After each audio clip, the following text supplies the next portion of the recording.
Welcome to Praying Through the Bible, number 34, Exodus 22, verses 22 through 26.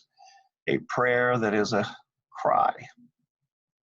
I have two sons. They are both adopted. One son was mesmerized by a card with a picture that changed shapes when the card moved. Technically, they are called lenticular 3D holograms. Don't ask how many times I practiced that. His brother playfully mocked, to which I replied, "Hey, I am fascinated by simple things too. After all, I am fascinated by you." In the language of those in the know, I slayed him. And the teenage girl standing next to them gave me a high five.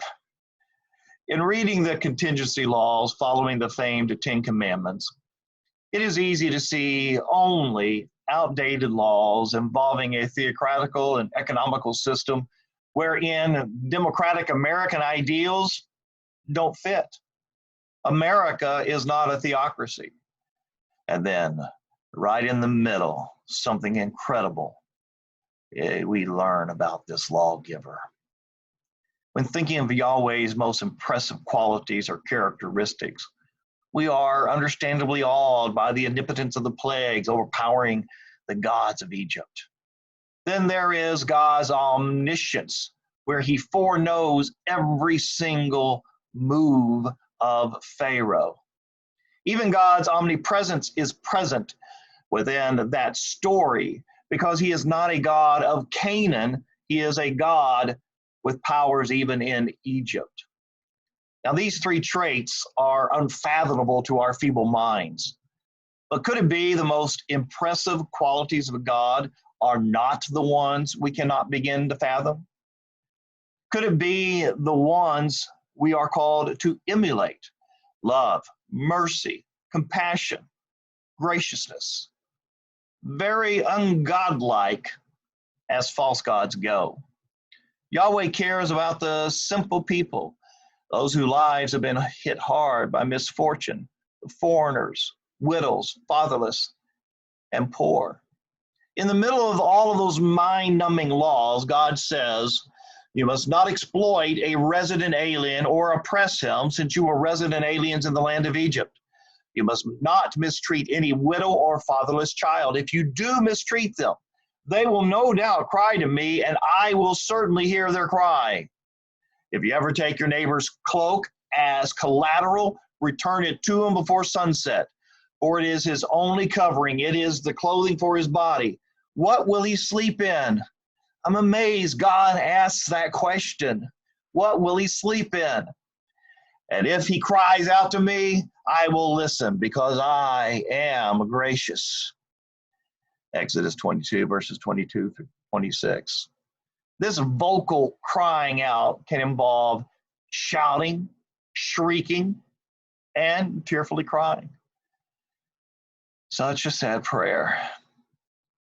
This crying out is the same as what the Israelites did in slavery, chapter 3, verse 7 and verse 9. Can you hear the golden rule? All through both covenants, our God is concerned about those most are not concerned about. Hear Martin Luther King's voice in Amos 5:24.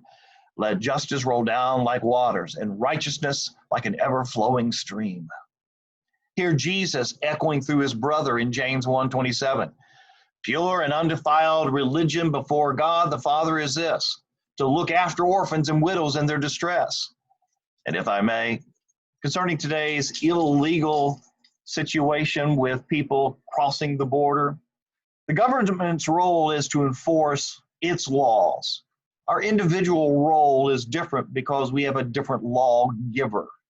It calls for us to love our neighbor as ourselves. Let's not confuse the two. How do we emulate God?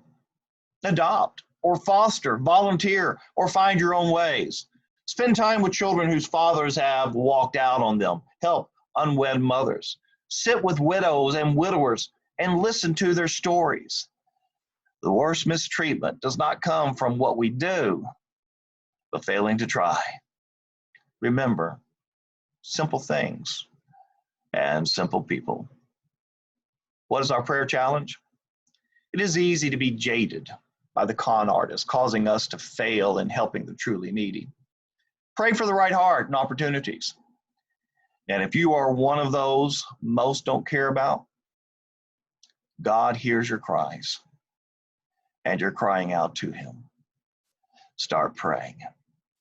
This has been Praying Through the Bible, number 34, Exodus 22, verses 22 to 26. A prayer that is a cry. This has been a blessing to you. Please share. Feel free to make comments and ask for prayer requests down below. Thank you very much.